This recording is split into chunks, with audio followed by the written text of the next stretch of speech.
Welcome back to AM Northwest. You know, Mother's Day is a time to celebrate the woman who gave birth to you. But what happens when that person is difficult to deal with? Here are some helpful tips. We welcome back clinical licensed psychologist, Dr. Alex Bloom. Alex, good to see you. Hi.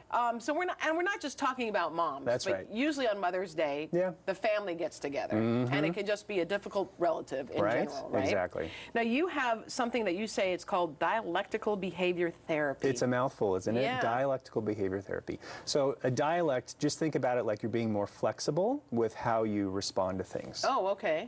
And so how do you use that? So let's say you have a get-together with someone. Yeah. It could be any family gathering. That's right. Uncle Joe, Aunt Pammy, whoever. Right. And they push your buttons to no end.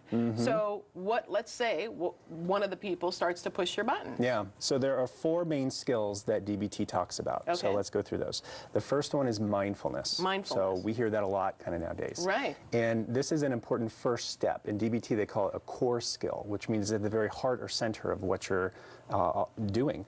And so I often say awareness is step 1. So you're really tuning into the present moment in a non-judgy way. So how that would show up in a non-judgy way. In a non-judgmental way, yeah, non-judgy. Okay. So you're just noticing, that's all. You're paying attention. That's right. So do you notice that your jaw is tightening as that person is starting to interact with you? You know, is your stomach starting to tighten up? You know, right? All those things. Right. So that awareness is the first piece. Okay. Because it's like smelling salts. Once it's there, you can say, oh, this is coming online. Right. And now you're kind of more free to then choose more, to be more intentional. Okay, so be aware of how your body is reacting and how your mind is reacting That's right. too. That's right.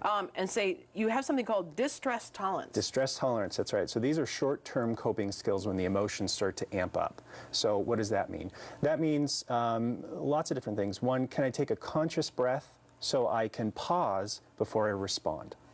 Another one could be cheerleading statements. So just because my mom is being difficult right now doesn't mean that I'm unlovable. Oh, okay. Right? Another one would be after the interaction is over, can I go for a walk? Can I call a friend? Can I text somebody, you know, if I go to the bathroom? So you're wanting to kind of break things up and kind of lower down that stress level. Oh, so you can vent. You can vent to someone. Sure. Leave the room and vent. Yeah, yeah. Connect with someone that is caring and safe. That can be helpful. And knows about this difficult person, even, because that's very helpful.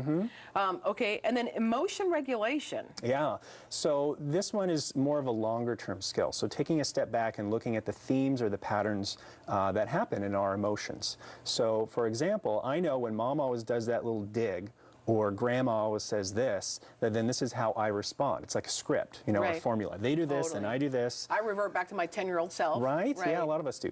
And so you're wanting to sidestep that whole pattern because you're wanting to move from reacting you know, to consciously responding. That's what it's all about. So when you consciously respond, do you have a different response than you normally did? So part of this is some prep work, right? So being able to say, okay, wait a minute, so how am I going to respond when so-and-so starts to do this?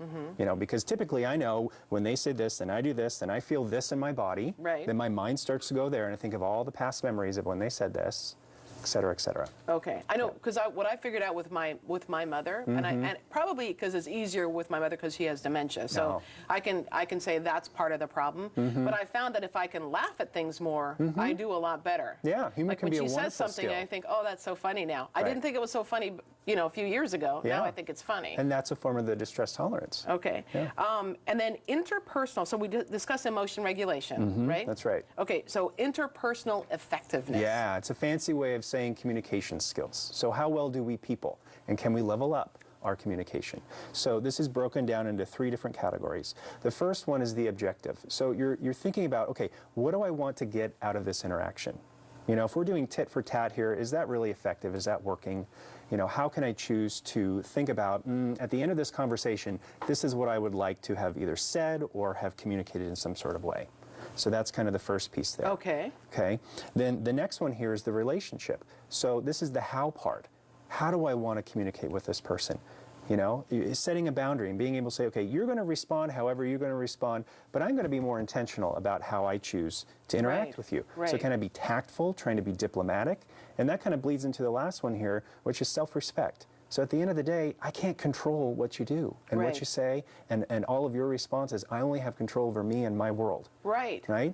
So what that means then in real life is then being able to say, okay, after this interaction is over, after the exchange or the family get together or whatever, how do I want to feel about me and how I handled my half of the situation. So when you consciously think about how you want to handle things, you think it works out in the end because then you're more aware. It's back to mindfulness. Yeah, that's a big piece to it. Wow, that's it. And then you could always do the avoidance. Is Right. that Yep. in DBT avoidance? Yeah, absolutely. I mean, because one of the fundamental pieces of DBT is this word effective. And I love this word so much because you're not looking at things in this kind of judgmental black and white way of is this right or wrong or good or bad. You're just simply asking, is this working for me? Is this Right. helpful? And if it's not, it's just feedback to just Right. course correct. Yeah. You know? I like it. If you don't have to deal with it, that's kind of nice too. Yeah. All right, Alex, thank you very much. We appreciate all the tips. Thank you. Really good for Mother's Day or any family get together. That's right. All right.